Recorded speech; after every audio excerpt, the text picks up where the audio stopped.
All right, everyone, welcome back to Stacking the Deck. Oh my! Stack of the deck. Stack of the deck. Yeah. We back in full effect. The three of us, all three of us. Oh, there it is. Mhm. 2 weeks in a row. That's good. That's good. Returning special guest Easton Evans. Hey, I meant to talk about this beforehand, but we can make this like a podcast topic. But I'm getting Seb Batello, the Metazoo artist, to draw me a card, just because I'm selfish like that. And then I was like, yeah, narcissist. There you go, and selfish too, probably.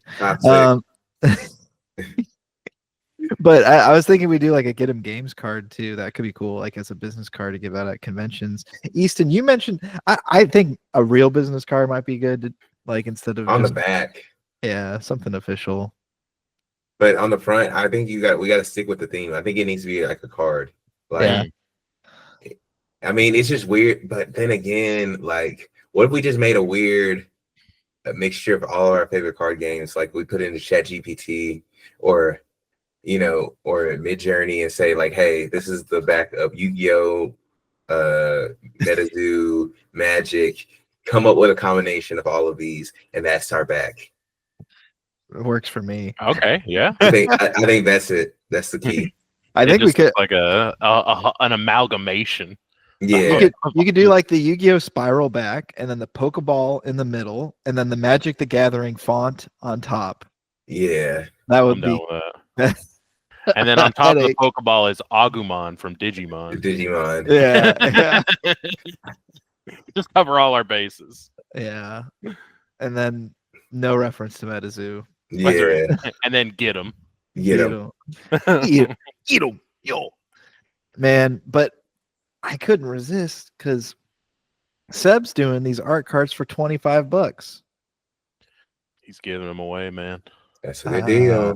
That is a good deal. So if y'all are listening to this and you want some like fantastic Metazoo artist, and again, I didn't ask Seb this, but I reckon the vibe is like maybe they don't want to be known as a Metazoo artist specifically. I don't know. My point is, even if it's not Metazoo art, Seb's a fantastic artist. Get your art card on. You know what I'm saying? Yeah.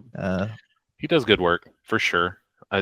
Obviously, most of our audience will probably know him from Metazoo, but he's done a lot of great cards. He does really good artwork. He's a great guy if you've ever had a chance to meet him. So, and $25 for the work that he does, even if it only takes him an hour to do what you're asking of him, that's still so cheap as far as just straight labor is concerned. So that's right. Yeah, it's a good come up. It's a good lick. So, speaking of lick, Kurt, what you looking on these days? What am I licking on these days? Neopets. Not, dude. Never. Neopets is out, dude. Well, it just came back. How did it go? So, like, we ain't gonna let you down on that one. I'm sorry. No, you're on the hook. Okay. Oh, your business card has a big old Neopet furry on it. Now, lest I remind you that you were enjoying Neopets whenever we played, Ed. It was an enjoyable game to you. All right. Okay. Yeah. I guess I forgot. I'm just gonna have to record all of our off the record conversations to be used as future protection. Allegedly. But I feel like Ed enjoying the game is very like low entry for Ed because he enjoyed Cryptic, but then he's not gonna put any. He never. He did not enjoy Cryptic. I don't put my money where my mouth is on that stuff. I think I've even said that to you a couple of times, Kurt. I'm like, yeah, I'll play it if you buy decks and you bring him. Yeah, once he puts a penny, one red cent, on the game. Then that's it. I believe it. Maybe I was just bamboo-zled by his charm, and all right, well, hey, listen, I guess I make a really good player too. So these TCGs, you can't play solitaire with them. That means you got to buy yourself an extra deck and then bring it for me to play against you with.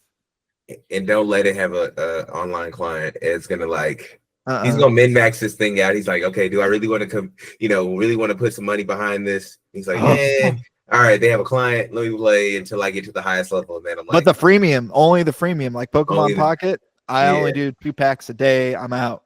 That's it.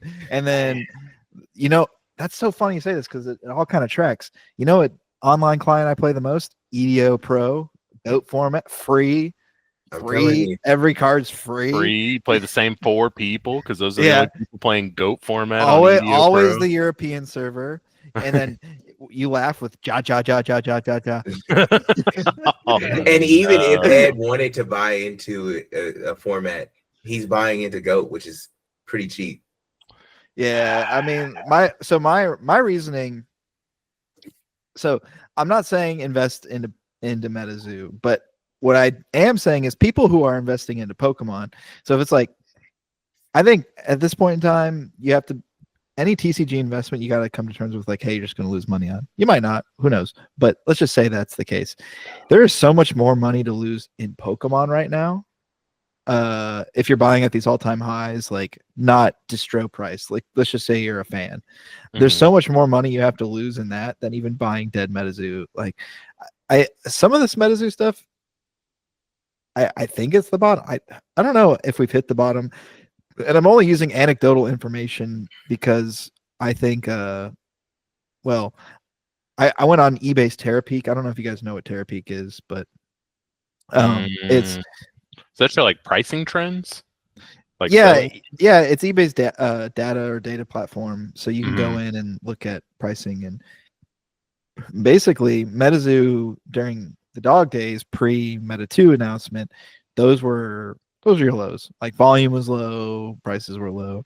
Surprisingly, all MetaZoo sales and prices are up 10% in the past 60 days, which is pretty substantial. I mean, that's not like big money, but I don't know.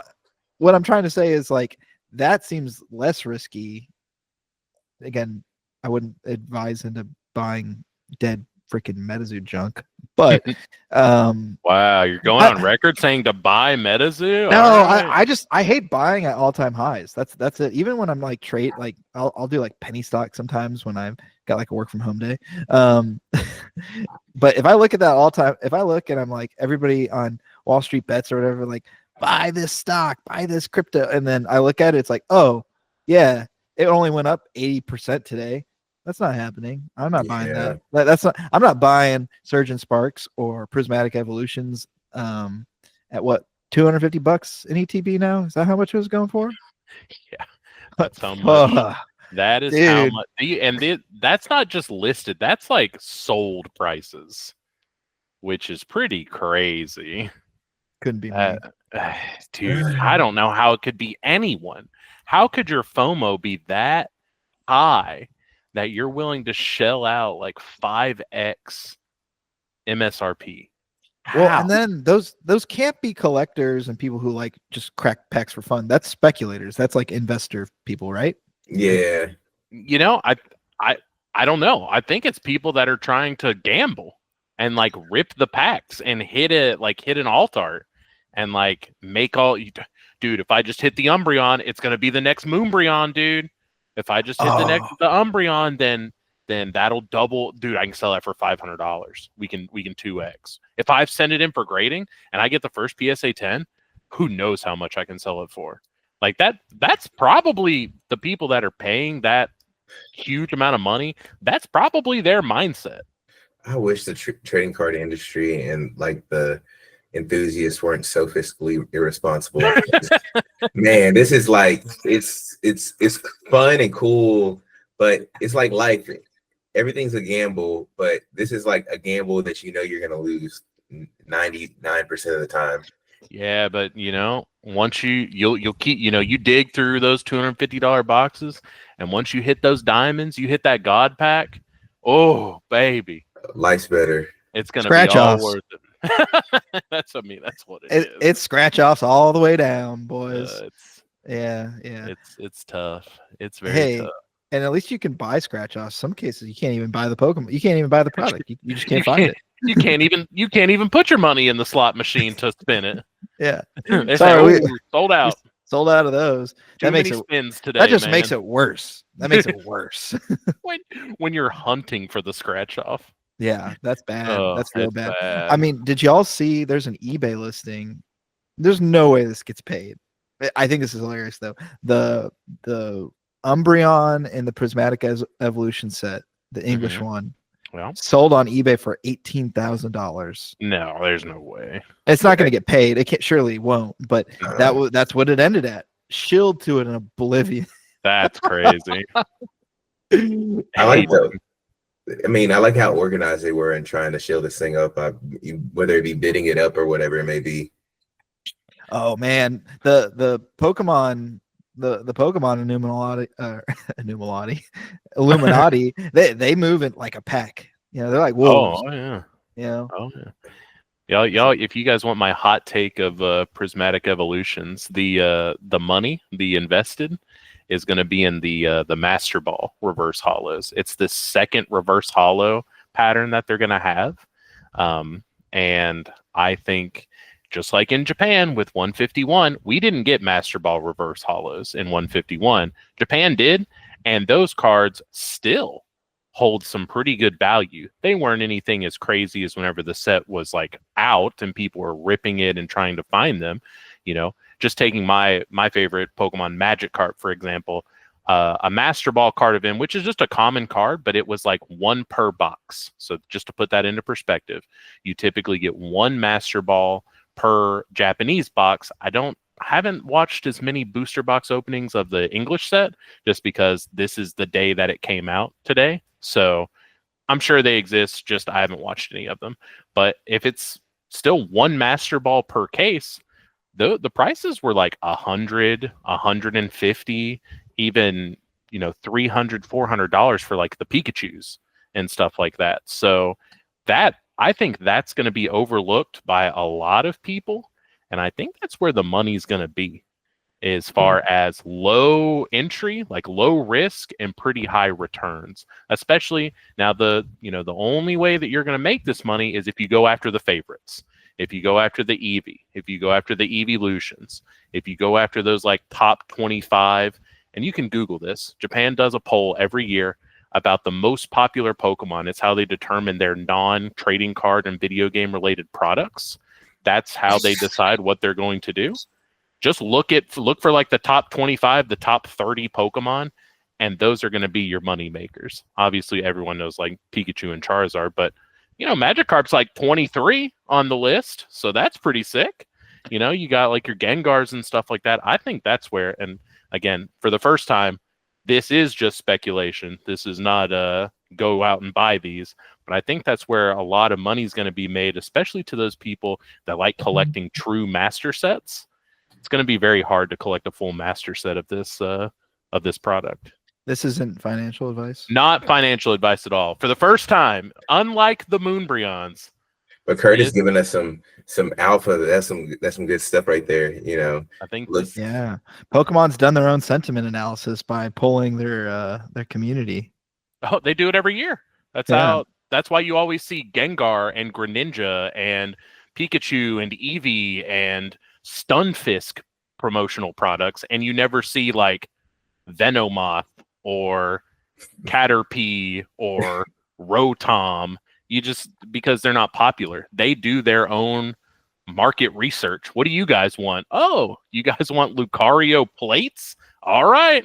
We'll print stuff with Lucario on it because it's like the number 8 most popular Pokemon. It's pretty interesting to see it year after year. Interesting. Yeah. Mm-hmm. That's interesting for sure.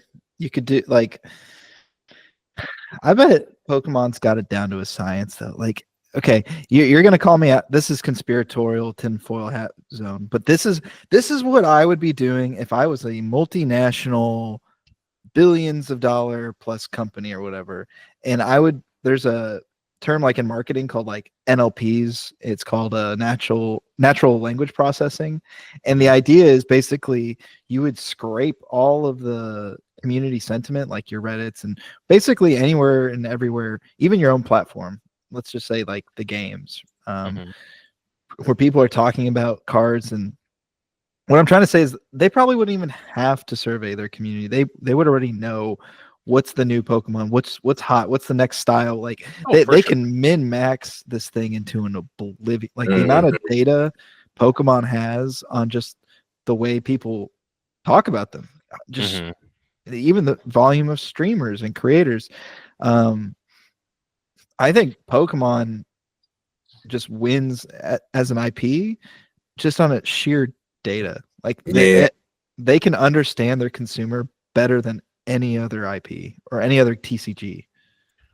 Oh, I mean, I'm sure they have for the last 15 years. I'm just saying it gets better. It's like stockpiling. Like we got like what is it? One for all, you know?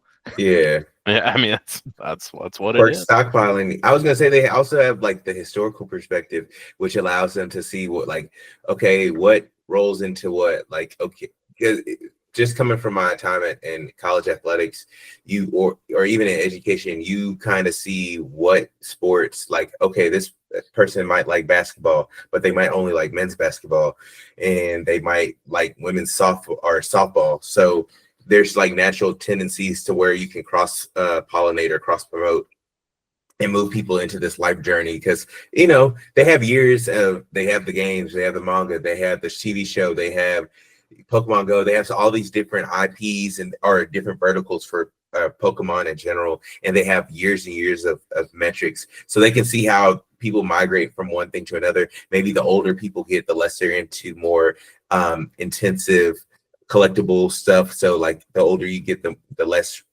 you less involved you are with maybe like trading cards or even the video game, but you might get more involved in like the stuff that's mobile, like whether it be Pokemon Go or anything else, TCG Pocket, and or even like those more like premium curated items that they'll release every once in a while. Like, a kid's not going to buy a $300 silver Pikachu pendant, but or the collector set, right? Exactly. Or like the premium collection, right? That's it. Yeah, but an older fan who probably played or had some involvement at some point in their life might see that and say, I make big kid money now, I can afford this, this is nice, this is a good nostalgia hit, I'll purchase that, right? So it's, dude, I think I think they've got a large majority of people, not even just in Japan, but all over the world. I think there's a pretty big like fingerprint of they can always bring them back, and they know the formula, right? They know what'll bring people back in, and they did it with Pocket. They brought a whole brand new bunch of people that never had any interest in playing a Pokemon card game except for whenever they were little kids, and now they're back, and now they're playing this little. Not even as little kids though, like or even teens. You know what I mean? Yeah. I'm just saying, people. It's weird the sensation that Pockets brought about, because I think it's like the reverse. I think people that weren't really into playing but got into collecting are now getting into playing instead of the other way around. But maybe I'm wrong. I don't know. But stonks are here. I guess that's cool or not. Depends who you are. Good for people that have positions in it already. Always. Yeah. All right. So what else are you? What else have you dug up? Mixmaster Kurt. Kurt's our esteemed journalist, in case if y'all don't know. Yeah. Research journalist. That's us. That's me. Well, not us. It's me. Hey! Listen, somebody has to come in for the joke. Somebody has to come here for the organization. Somebody has to come here for the research. Yeah. It all works together. It's like the Triforce. That's right. Kurt brings balance and structure. Okay. Yeah. Okay. Sure thing. Well, I mean, obviously, I think at the top of all of our listeners' lists, we got to talk about the Meta 2 announcements that we've had over the last week since our last episode. Yeah. I felt seen, because I was wondering if Ed had already posted the video from last week and they had made the video, or they made their announcement right beforehand. It was like right after we did the pod that they put all this out, and I was like, dang, it's okay. We still had a really nice show, but this gives us more more ammunition for this week. But for those of you, I'll kick this episode out tonight. it's fine. Just tonight, huh? Well, it takes like almost an hour to export. I don't know why. It's high quality. It's high quality. No, it's After Effects. Okay. Hey, it's all good. It's all good. But yes, for those of you who aren't, have your announcements turned on in the MetaZoo main Discord, MetaZoo was busy posting, not one but 3 announcements. I think last week, two art showcases, and then surprise, they have renewed their partnership with Collecticon. And they are going to be at just 3 for now, but I think they announced there's going to be more to come after these first 3. But they're going to be at Collecticons, having artist signings and having demo decks, alpha demo decks, while supplies last, that you can showcase and play the game with. And that's very interesting, especially since we haven't seen a card. That was the topic of that. My main gripe of last week is show us a card. We still haven't seen any, but they are sticking to it. And many people speculated right after that announcement, oh, this is their product for Q1. We're not getting a set after all. It's just these little demo decks for the conventions. But, our fearless leader, Charlie Herlocker, came to the rescue in MetaZoo main and said, this is releasing alongside our product. This is not a replacement for our product, which is good. He comes in, he doesn't say things too cryptically. He's no Mike Waddell, he's no Andy. Soon. It's not like just wait and see. Gaslight me, daddy. He'll be pretty quick to say, like, hey, I've diagnosed what you've said over the last hour. Let me just dispel most of what the concern is with a couple of statements, and then he's gone. And that's perfect. That's personally what I want out of like a leadership role that's not like a community manager. And he, dispelled it all. He said, hey, we're still going to have that product in Q1. It's not the demo decks. They're going to be alongside it. Went over some little spiel about how you have to ask your LGS to ask their distributor for MetaZoo. I hate to break it to you, Charlie. Ain't nobody going to be asking for that from the distributor, because you inherited the good and the bad of MetaZoo 1. And I don't know of an LGS that had a good taste in their mouth with the ending of MetaZoo 1. So, yikes. I'm trying to think. Kai's gonna be out here hitting the streets. Yeah, I said, Kai, now if I see you at Collecticon using your vendor badge to get in line early, so you can put an alpha deck in your vendor case, I'm gonna be looking at you crazy, because that's what they used to do at Houston Collecticon. It was like, how's this line already so long? And I had the VIP badge, so I was supposed to be the first people in. Yeah, me too. I'm trying to get in the club and it's already full. Right. Yeah.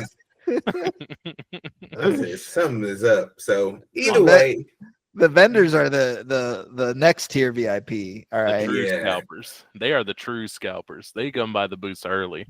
That got me thinking what you just said. Not about the Kai thing, but really the non-brick and mortars are going to be the ones that are going to ask their distros for MetaZoo, because no brick and mortar is going to get burnt a second time. So. I wonder, because they stated that they're not going to do direct to consumer. This is all being done through, like I said, LGS distribution, stuff like that. So, what do we do? What do we do when Argo shows back up again? Look at him crazy. We don't buy none of his product. Do we give him the side eye, being like, "Man, you've been gone. Like, now you just come back." No. We request a picture of the coffee shop. That's a card shop. Oh yeah, we got to get that first.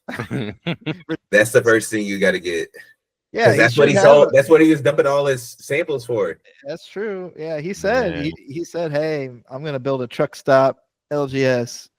Dude, sign me up for that. But dude, Bucky's LGS. Could you imagine? That would be pretty cool. Listen, all they got to do is make a Bucky's cryptid, and they got all of Texas in on them.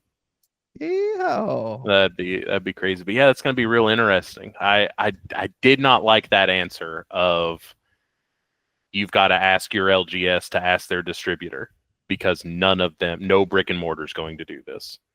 No again, one.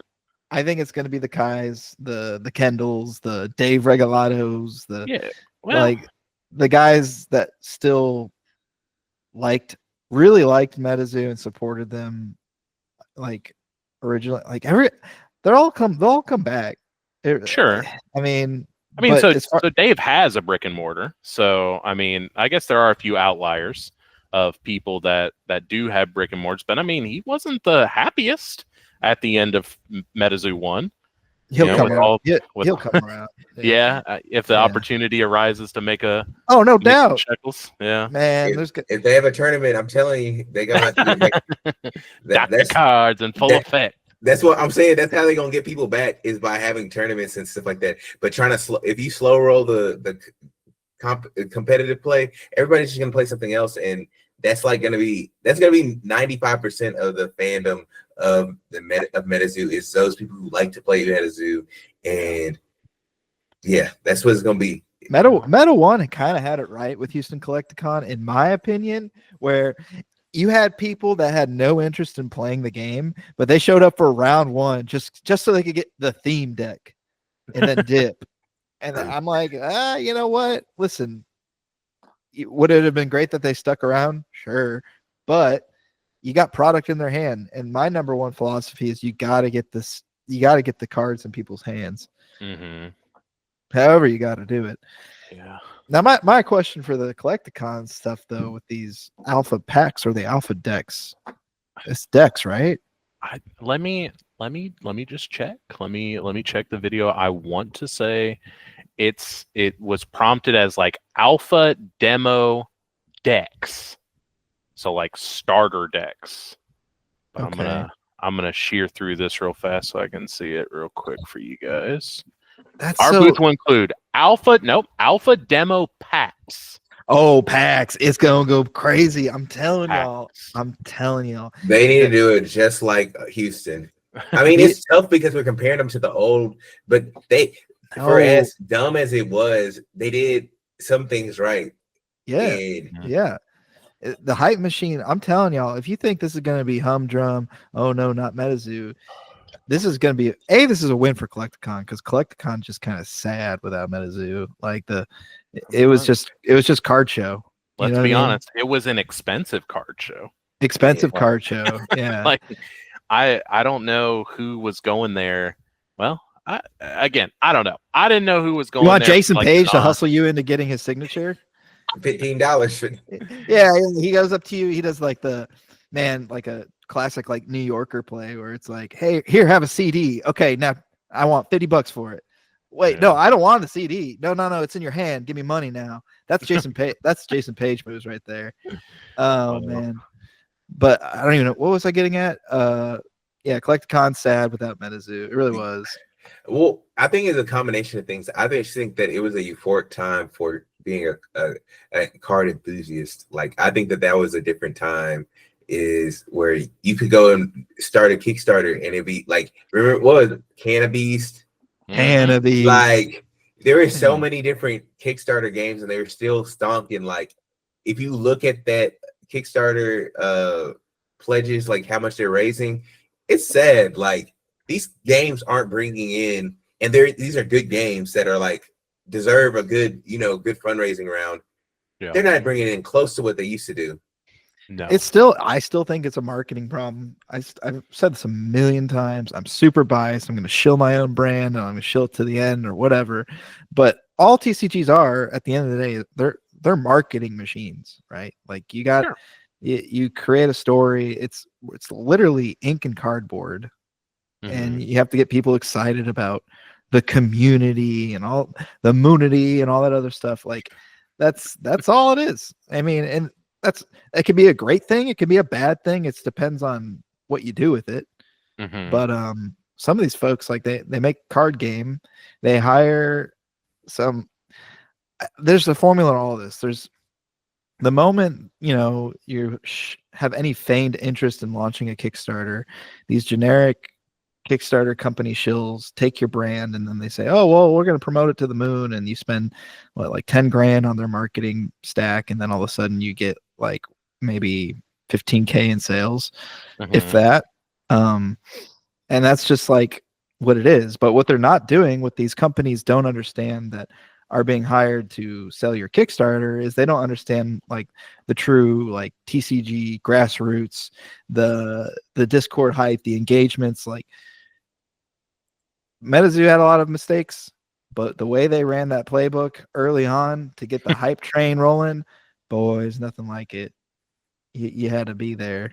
And I think everybody's still chasing that high though. I think so many people will never get there. They're like, just one more hit. And I'm done. They're chasing the dragon. One more Collecticon. One more serialized Mothman. Yeah, but that Miami's gonna go crazy. I already know. Dude, it's gonna be cool. It's gonna be nice. And me and Ed talked about it before the podcast, but this is gonna be their chance. They can't mess this one up. If they mess this up, it's all over. It's not. They're gonna lose any traction. It's just gonna be dead. Everyone's gonna say, "See, I told you so. This is just what we're used to, and you hyped us up for nothing, and then it's dead. And then, goodbye everything." So we need the free squonks to cook. the Squonk Illuminati. They gotta cook. Yeah. Oh man. They gotta think about if they were holders of big bags of MetaZoo, what would they want MetaZoo to do? And then do that same exact playbook. Like the playbook that the original MetaZoo had wasn't bad. Just do that. Just make things super hard to get. Have people like FOMO over it. Then just keep replaying that. Then get to doing some little online drops. Be like, hey, we're not gonna sell anymore. We sold out in 30 minutes, and then keep doing that. And then all you got to do is make sure you don't spend 50 million. That's the craziest part. That's it. Yeah. You just make sure you don't do that. You're golden. Yeah. Make all the good cards really coveted and hard to get. Yeah. Boom. So what do we want to see from this Collecticon? What do you guys want to see? Do you want to see these demo packs being sat in line? And I want to see packs, artist signatures, learn to play, and Jason Page. Come on. Vanilla Ice. I just need to see there to be some type of semblance of fun, organized play. Like I said, if they tighten up the reins with MetaZoo and try to make it this super clean card game, they're effing up the sauce. If they keep it where it's like unhinged magic for MetaZoo, that's where the sweet spot is. Because again, the biggest marketing ploy that you had for MetaZoo was the fact that people were coming in costumes and bringing objects to events, walking around the city with a fishing pole or a plant or whatever it may be. People were asking a million questions about what's going on. And so I think that's what you have to do. If they don't do that, then and try to tighten it up to be this official, like really nice, sought after TCG, then it's not gonna be fun, because we are the carnies. Most of the Kickstarter people are carnies. They like cannabis. They like these different TCGs, and MetaZoo is a little bit more above board, like a little bit more corporate, but still enough unhinged to where it was fun and enjoyable for people to play. Oh yeah, I mean, they got us to go to funky old Roswell and eat that old barbecue. Somehow we still had fun, which with all things considered would be a miserable experience. But man, if you were there, trauma bonding. I'm telling you, between people's cars breaking down and us walking across Roswell for this half-assed scavenger hunt, I'm like, between Ed and Tuffy and them saying like, dang, I hope I get my stuff. I hope we get a staff pack, please. Please. For them not to get a staff pack, but then see Bailey and them and Dr. Applesauce. Let's go. Yeah. What do you mean? Somebody pulled like a staff with Van Meter. I said, dang, Dang. Couldn't be me. Couldn't be me. Nah, I used to find me over at the McDonald's. Yeah. Dang. Yeah. Well, the two things that I want to see the Mothman blow up. I need to see that again. Oh, yeah. And I need to see Texas Ted buy that Mothman blow up. Now, I don't know if the second one's going to happen, but I know that they've got that big Mothman. And if I see that, I'll know where to go for MetaZoo. And that'll be my beacon, my North Star, my guiding light will be the big Mothman blow up. So hopefully they keep that around. I don't blame them if they don't, but that's what I want to see. And also, some semblance of a card game. I just want to be able to play the game. Even if it's like a little 30-card half deck, I just want to be able to play the game and enjoy a little crumb. I agree. Before I get it. Agreed. That's really all that I want. I can, and I have on this podcast, just come after indie TCGs and card games in general with no real plan for organized play or lacking organized play. And MetaZoo will have its day to get dogged on if they don't roll something out that's nice. But right now, I just want to see a card, man. I just want to see a deck. I can say this. I only want to see one thing. I want one thing. All right. Quits. No.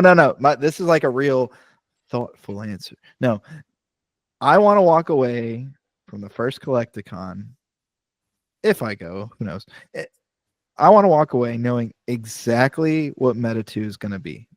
I want to know like the flavor of the cards, the gameplay, the style, like what, just like a general feel for it. Is this like a more kid-friendly thing? Is this a teenager, adult thing? Or what? Just, I want to walk away knowing kind of like what it is. Okay.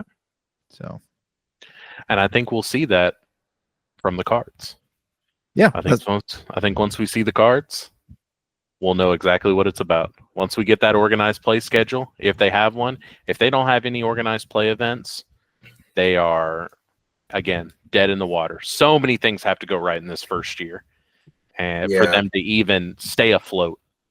Could you imagine releasing this set and not having any OP lined up? I can 100% imagine that. Yeah, I can imagine it, and then being like, okay, we'll just go through all these different Collecticons and just have learn to plays, and I'm like, don't do that. That's the easiest. You're just gonna alienate the only base of people that are gonna come back to the game. Yep. And that's trophy cards.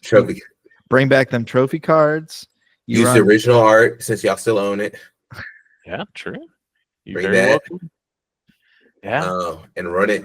And people will travel far and wide. Trust me. I mean, when there was no money on the line, when it was just glory in the trophy cards, we were in Seattle, and you've got the Mr. Trophy Card himself right here on this on this podcast. So Easton is the person that will tell you I traveled for the trophy cards. I'm telling you, the thing is I know how it feels to be when we're playing with a limited group of people, like before there was OP, it was this. And so I have like great recollection of like going to these events, like before meeting these people in real life, just talking to them on Discord. And so they're going to have these events at the conventions for other people also to see that there's like something budding back in with MetaZoo. What really caught people's eye is the fact that,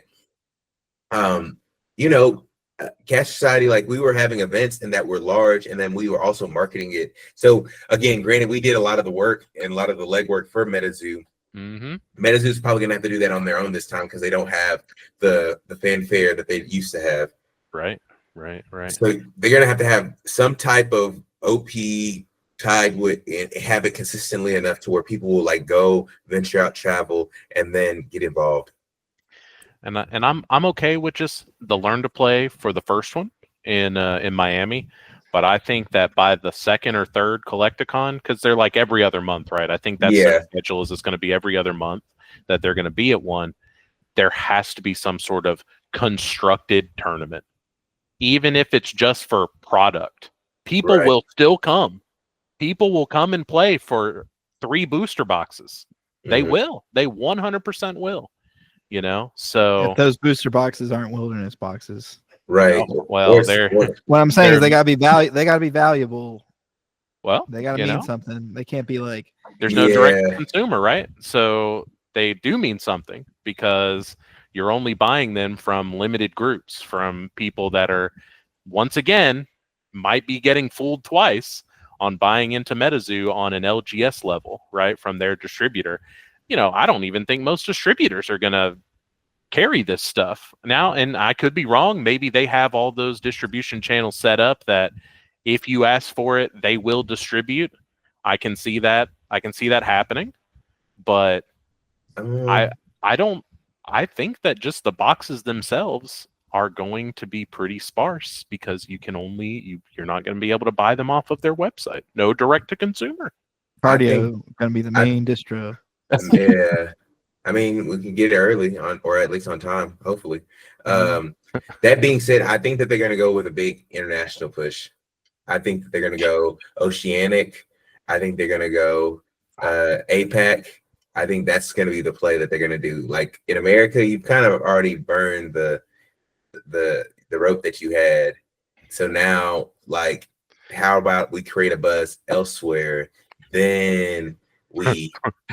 How do you have that starter whenever there was no starter to begin with?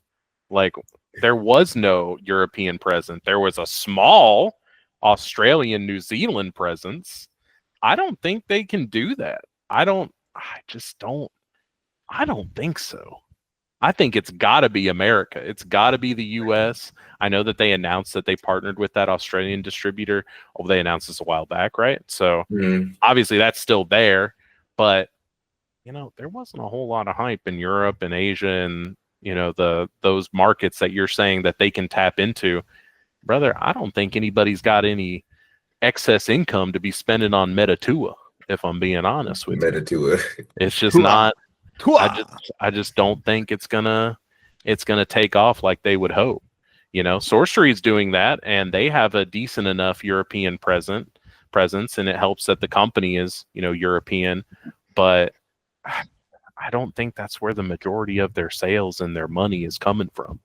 Is from European audiences. I think it's the US, and it's going to be tough. Like we say every episode, you inherited the good with the bad, and now you're starting to tread into the bad.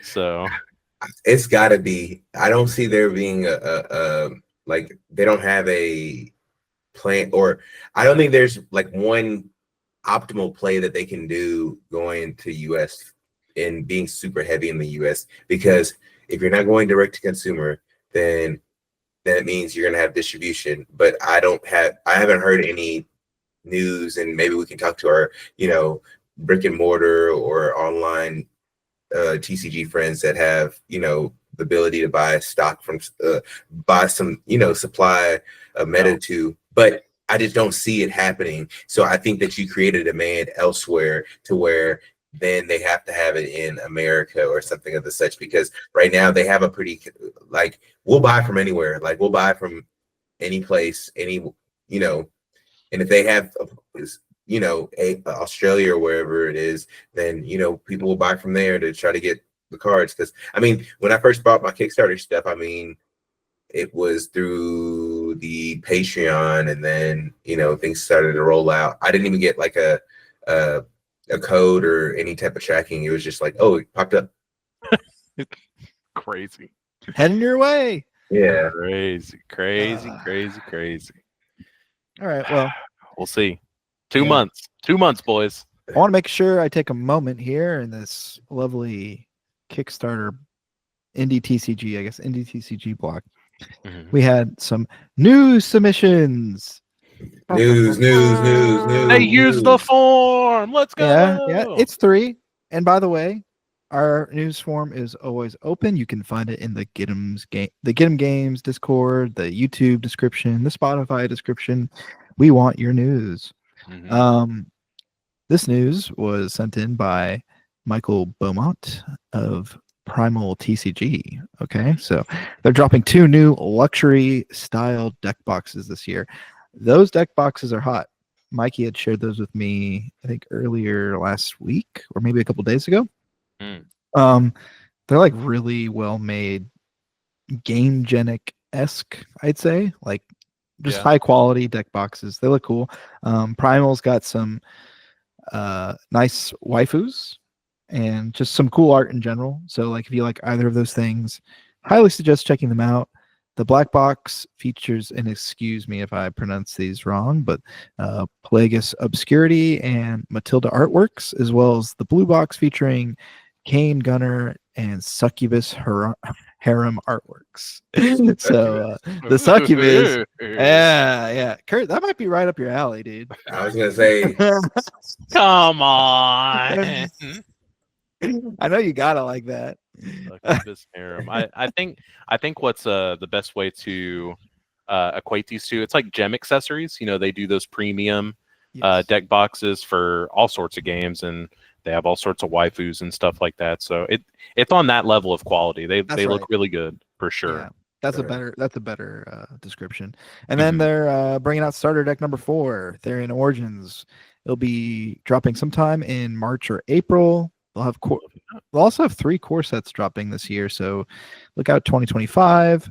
Roadmap will be posted soon. You could probably find that on their socials and Discords and all that other fun stuff, along with dates as well for their OP. So, you know, I'll shout out Primal. The Primal's just like always cooking in the background. Would I say they're like exploding where it's like MetaZoo hype and all that other stuff? No, but they have what I'd consider to be more of like the slow, steady, sustainable model. Like what probably most indie TCG creators should want. At the very least, like steady, like a steady fan base that still wants to buy your cards and play your game. And most importantly, play your game. They did run, I think, 2 5Ks in 2024, at least one that I know of. It was in Puerto Rico, and I think there was one in Houston. So even doing those 5Ks, that's pretty substantial. Like that's money we're talking about, money we're showing up for. So I'd like to see more of that, even talking about Meta 2. I think these cash tournaments definitely bring people in. Product early on, I think, could get folks, but long term enough to bring in competitors from other games. I think you have to offer up cash, or a guaranteed product that's easily liquid. You can liquidate it enough to where you can get some cash. Like Lorcana does a really good job. Or trophy cards. Yeah, trophy cards. That if you can liquidate them, then yeah. But most people either want cash or not. But who knows? Yeah. Or a rice cooker. Rice cooker. Or an air fryer. Or air fryer. That's it. Yeah. There you go. It was rice cooker as well. They did both of them. I'm bullish on games like that. I'm bullish on Primal. I'm bullish on the games that are like small and steady and growing and putting out really good products and really listening to their fan base. That's the stuff that you should be bullish on. The hype stuff is a gamble, but I think that even in the times where things get a little bit rocky, the games that are slowly building and not overextending themselves too much are going to continue to grow and continue to they'll have a good foundation for the times when it's shaky. Yeah, look, if you're a card player, play games like Primal. Seriously. If you're an investor that is also like a hybrid, then maybe there's the appeal for like these indies and all the other stuff that are like way more speculative. But if you just like playing cards and that's your thing, games like Primal are perfect for you. And that's not to say that they're not collectible or investable or whatever, but it's just like take a look at their website, look at some of their gameplay. It's very much a player's game. I mean, listen to the episode we did with them. Yeah. Bagheera, Mikey, the person who sent in that announcement, that news, he was on the podcast where he spoke about their gameplay, everything about it. So if you're interested in it, which I definitely think you should be, like you said, it's sort of the if you want to play cards and if you want to spike, I think that's kind of a good word for it. If you want to be a spike in a game, you should look at Primal. They're doing things. They're growing. They're not slowing down. So, and get in early. Get that bag. You know how it goes. Chat with Mikey. I mean, there's not too many people I rate higher than Mikey, and he has. If he puts a stamp of approval on it, I'm liking his chances for sure. That's right. And then shout out Tuffy Maggio. So another one of our great contributors here. Yeah. Listen, even if Tuffy. So Lolcow's like on a different tip. Tuffy is a grinder, like a TCG player through and through. And Lolcow, speaking of which, Kurt, I still need you to bring those decks so we can play at bar locals for some. They're right here behind me for sure. Yeah, we just got to remember. But the problem is it's just always go Yu-Gi-Oh. It's just the default. But bring them, we'll play them.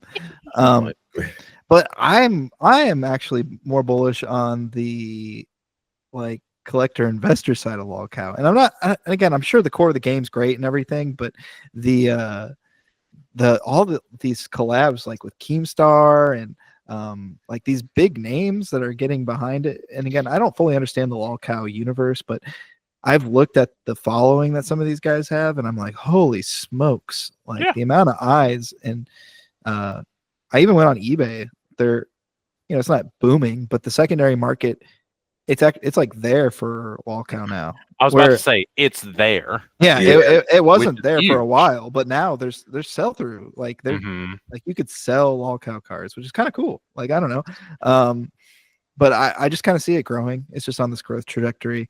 Their first booster pack set of 2025 has arrived. They're of the WTF series Horror House.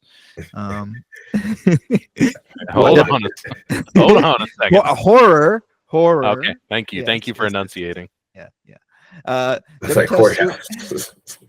maybe it is supposed to be like a double entendre. I don't know. Yeah, that's part of the comedy, I'm sure. WTF series releases are based on the Lolcow characters being part of their universes. It's the Lolcow Universes Beyond. I'm just kidding. Yeah, this one is based on Lolcows and Scribes as horror movie characters. Booster packs are 3-card packs. And the MSRP is $5 a pack. 3 cards are holofoil. 2 different holofoiling was used to make the set.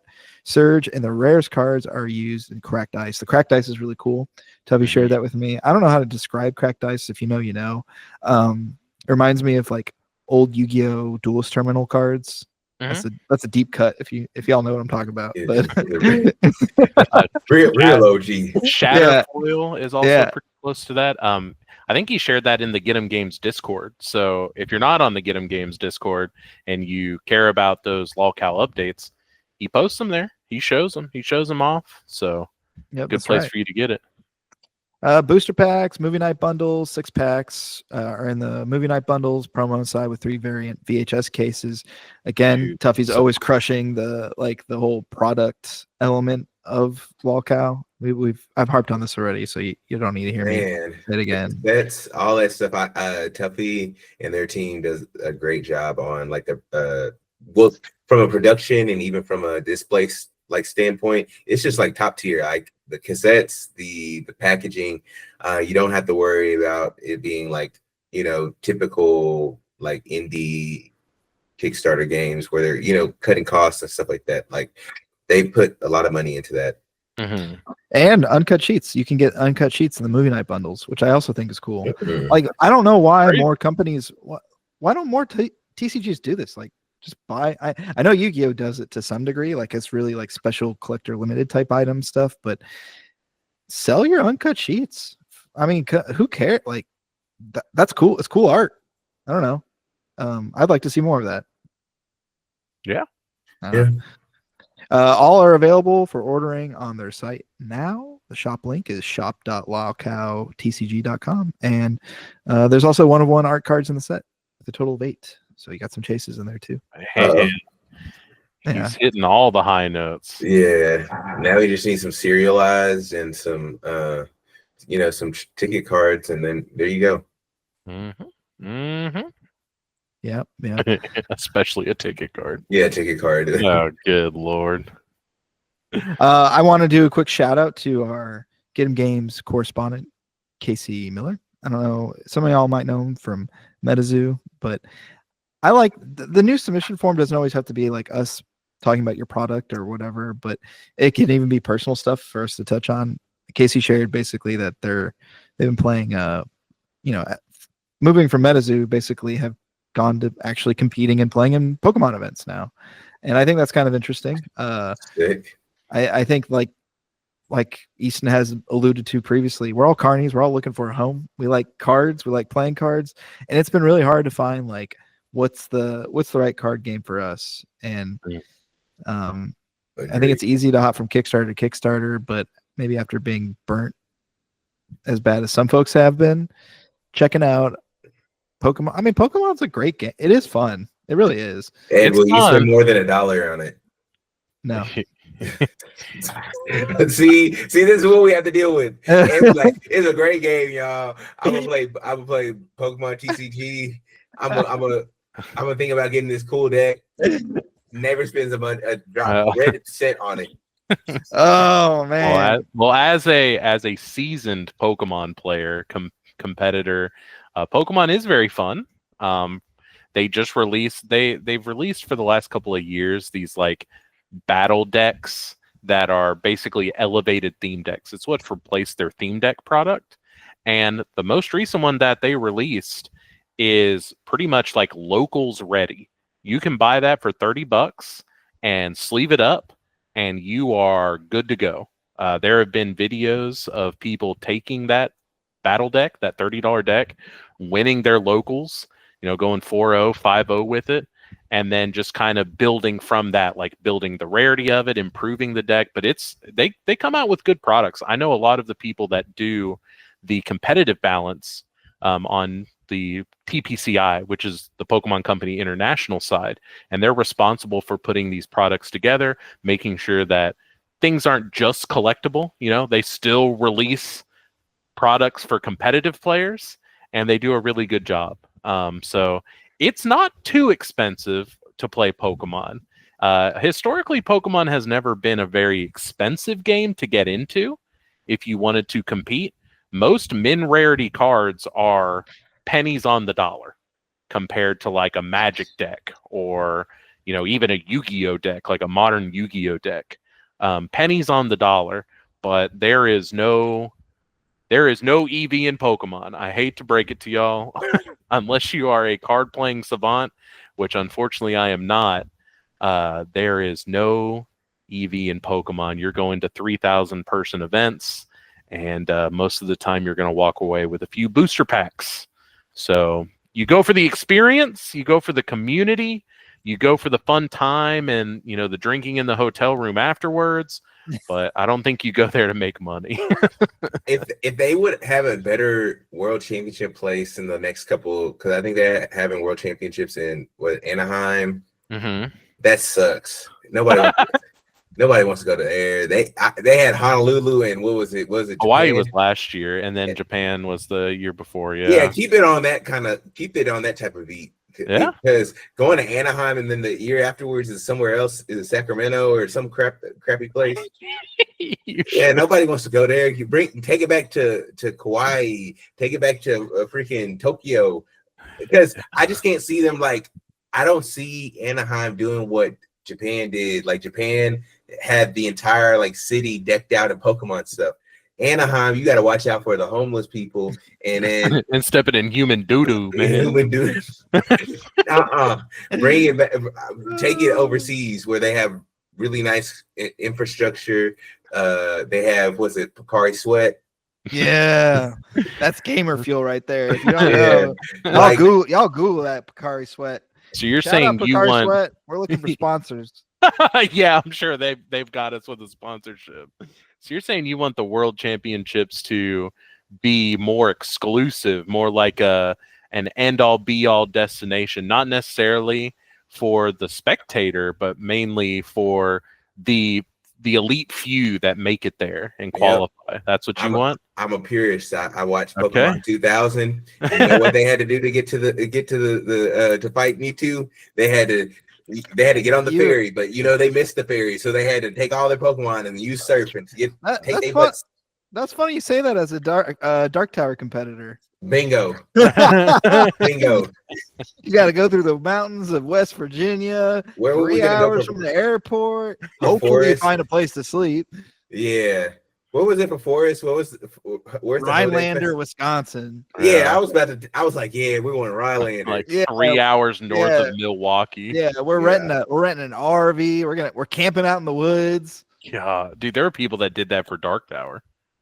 They didn't want to pay for a hotel, and they instead paid for the $18. Well, the options were also true, but it's like, yeah, we brought our tent, and we paid for an $18 a night camping spot. It's like, holy moly, where are you showering out, man? The YMCA? What's going on? Man, shower? Those are some dark days. Yeah, at the Dark Tower. Dark days last year. Those were some dark days. Yeah, but I want them to keep it a little bit more exclusive, and then also exclusive with the merch. Like the merch was cool. Like I was thinking about like maybe I just play all year to go to the World Championships just to do it for, might as well just do it one time, like try to compete at the World. Is it open? Is it open for everybody to compete at Worlds, or is it like you have to qualify? Oh no, you have to qualify. Okay, well then I was gonna train and prepare for it, but then they said, "Oh, stupid old Anaheim," and I'm like, "Nah, screw that." Stupid Anaheim, really? Anaheim's more affordable than Japan or Hawaii, It's but the optics, it's not cool. Okay, I think the World Championships that I have a chance of going to are cool. You would have made it if you would have gone. Did you qualify for Tokyo? No, the last time I qualified for Worlds was in 2010, and it was in Hawaii, and I did go to Hawaii. See, so. you would have gone to Tokyo. You would have turned that into a year trip. I think people would do that. Like, I would have too. That just sounds cool. It's even say that you did that. Yeah, or you like just drop it. Like, yeah, I'm going to Worlds for Pokemon World Tournament. Oh, cool. That's really cool. Where is that? Tokyo, Japan. In Tokyo. I'm invited. Yeah, they're rolling out the red carpet for me. Yeah, when really it's not really like that, but hey, I mean, to everybody else, it sounds cool. Yeah, Pokemon's really done a good job at like elevating that World Championship experience with like exclusive merch. They've gotten rid of the LCQ, the last chance qualifiers. That's always been, for as long as I played competitively, that's always been a part of Worlds. Is you still had another chance. If you went undefeated and just won like 10 rounds of cards in a row, you got your day one invite. It was there. It was an option, but they've gotten rid of that over the last 5 years. No LCQs. The point structure that you use to qualify just keeps going up and up and up. The prices to go to regionals and tournaments and stuff. The cards, like I said, relatively low. Min rarity Pokemon is very cheap. Most regional winning decks of Pokemon cards cost less than $100 in their minimum rarity. It is a very accessible game.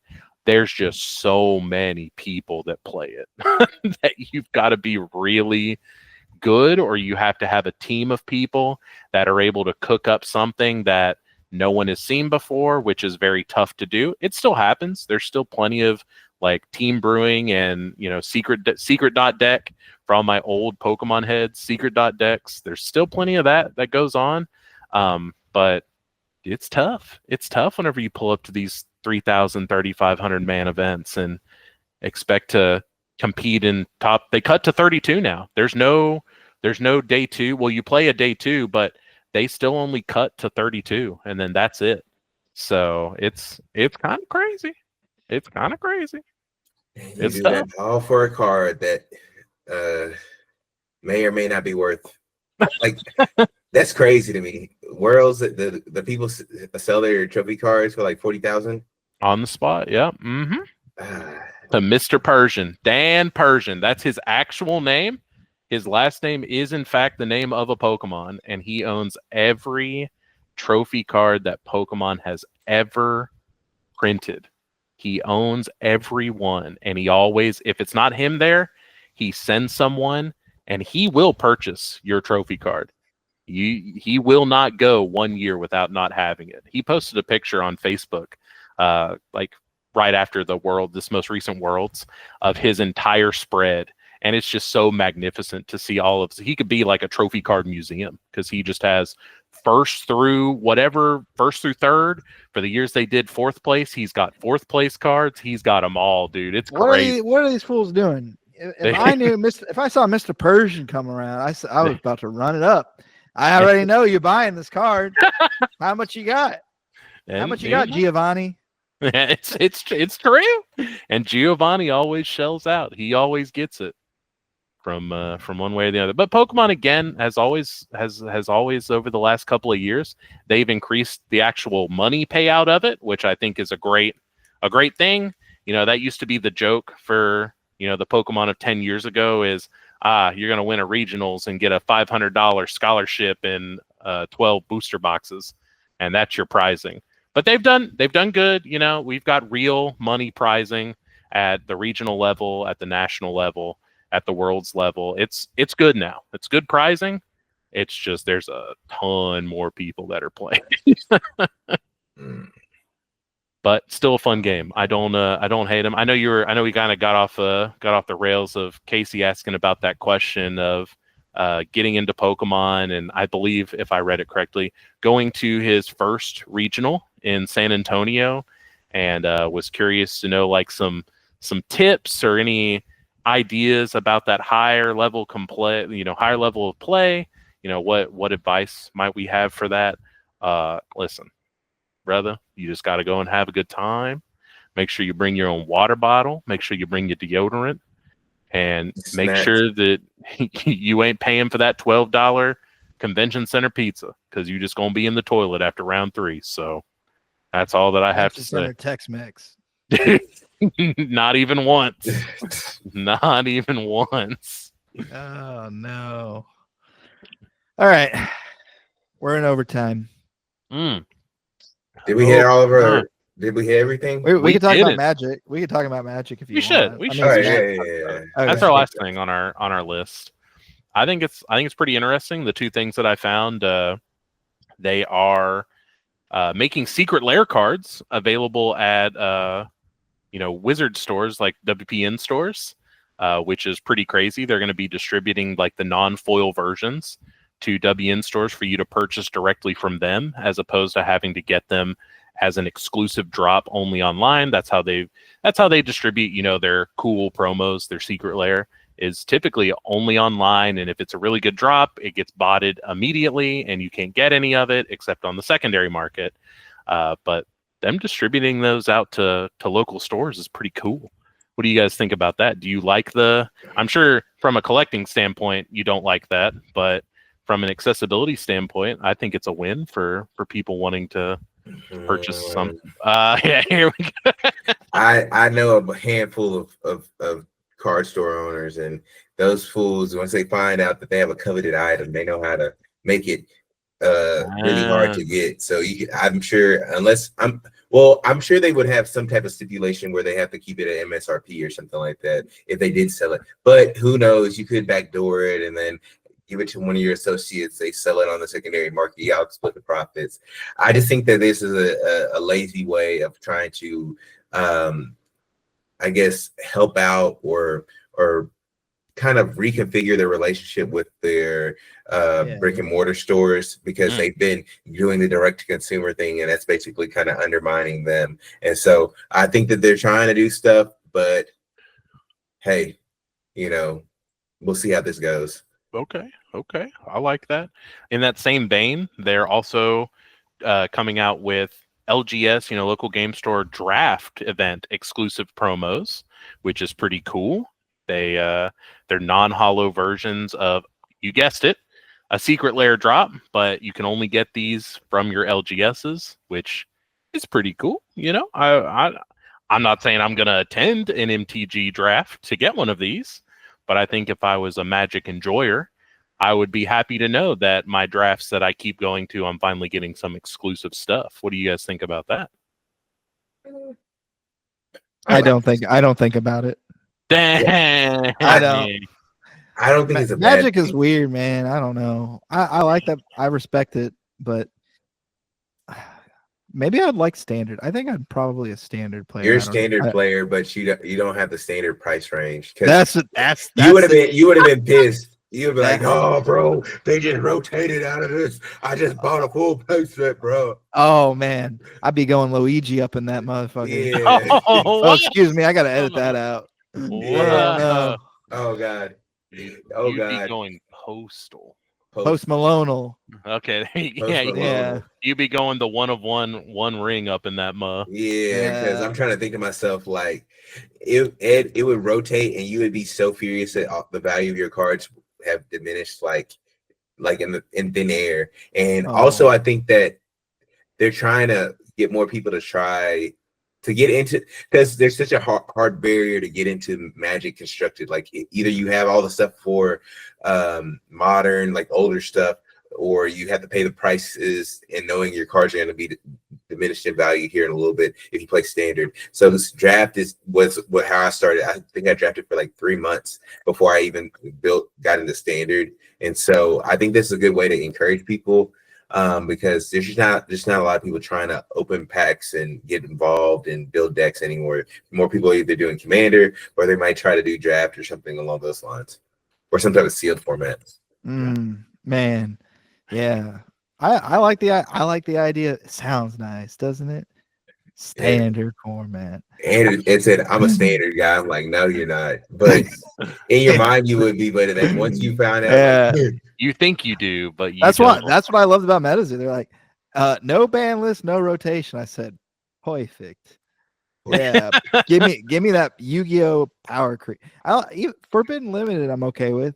Like, ban list, you're okay with Yu-Gi-Oh? Yu-Gi-Oh sneaks into this podcast, but I swear, man, they got me down. They got me figured out. All right, listen, you want to play Gravity Bind in 2025? Play your Gravity Bind. I don't care. Yeah, Snatch Steal at 3, sure, whatever. It was good. It was good. Not anymore. Snatch Steal was a good card. It was a good card. Yeah, but I don't know. Just like, there's so much design space for card games, and to me, it's just such a loser mentality when people go, "Oh, this card needs to be banned." It's just so lazy. I hear that from Yu-Gi-Oh, Magic, like every TCG player. They get rolled by something, and they're like, busted, broken, hate this. This card can't be made. And I'm like, no, it sounds like a skill issue. That's the best thing. That's the best. I love it. I love it. I love it. How do you beat this? Busted, broken. Yeah. Have you tried drawing that out? What do you mean? There's a card that beats this.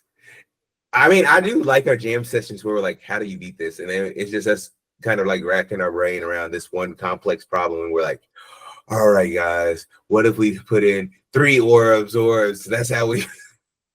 It's like Kurt's stupid cosmic deck. I swear to God. Oh man, yeah. Let's not bring up those you losing in MetaZoo times, okay? Yeah, I'm like, my deck's made for like, oh, it's good against like a wide range of decks. I'm just ready to straight up tech like main deck the Awakules. Yeah. You know, forget about it. Give me that Coyote. Yeah. He's making me think too much. He's making me think.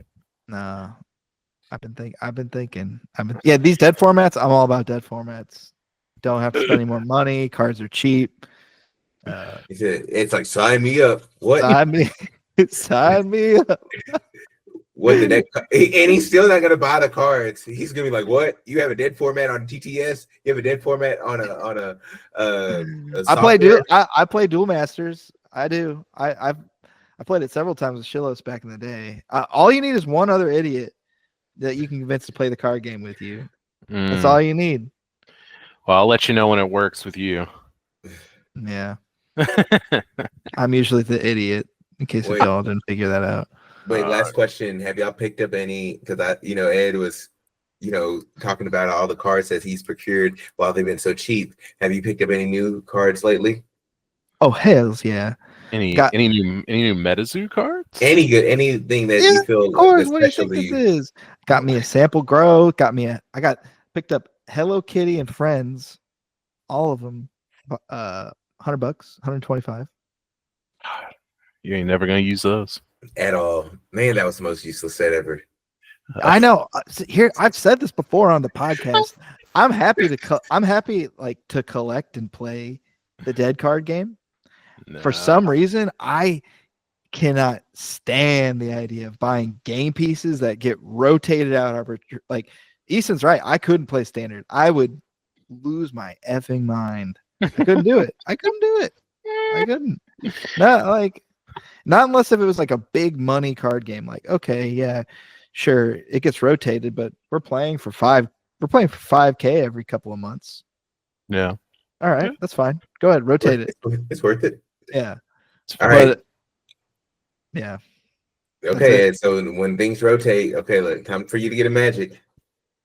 Man, listen, if Magic could pay me, if they had money for it, the problem is there's too many people that play it as well. So that's the other issue. Yeah. I want to do big fish, small pond. At least you're honest. You're honest. Yeah, big fish, small pond, no rotation. Characters. MetaZoo was like the Goldilocks. It's like, oh, this one's just right. Just right. Not too hot, not too cold, just in the middle. Just right. Yeah, that's right. I could justify spending $100 on a mailman. Sure, I'll use it. Might make me win a tournament. Tournament, if I win that tournament, that's a substantial amount of money. Yeah. He said it might let me win a tournament. I also purchased some dead cardboard. I purchased a sample Fresno Nightcrawlers. What an idiot. If only to put into my deck, and I'm gonna crack it out of the slab. I'll record it live for the podcast. And, do it, please. I'll post it on YouTube. I'll crack the sample Fresno, and I'm gonna slide it right into my Cosmic deck, as I use it to beat Ed every week at bar locals. So Black Border Society, you know. Hate that. I found some tech that I can put in against your deck specifically. I did. Dead game TCG tech. Looks like we're putting MetaZoo on the back burner at bar locals. Just go back to Yugioh. No, I found there's a card. It's Earth Dark. I'm already running Earth Dark. This thing comes in with Fleet, type advantage against Cosmic, and if I attack your artifacts, it's putting that thing on top of your deck. So I'm gonna attack that Paint Shield. Paint Shield. You can be top decking Paint Shield turn after turn after turn, my boy. I got that. I got that. He's putting the tech out. Oh man, Cosmic type advantage must be a PB Magnet card. Dude, you don't even know that was developed. He said you don't even know the half of it. I don't know. I might delete this, but if y'all don't know, cards that have Cosmic type advantage were totally my cards. Mm-hmm. Like that damn coyote, dude. I got no love for Cosmic. No. Oh man, all Cosmic players are mouth breathers. Oh my gosh. Someone's mad they lost for 2 hours last bar locals. I'm dying over here. I'm dying. All right. All right. Well, it's been a long one. That's what she said. I'm just kidding. Thanks everyone for stacking the deck with us. Peace. Wow, you guys got to do better than peace. Figure out a new slogan. Well, I'll go stacking, and then Kirk goes and then Easton goes deck. Hell no. We'll do that for the first in-person pod. At Collecticon Houston. We'll do an in-person pod. In person. And we'll do that. Peace, y'all. Peace. Peace.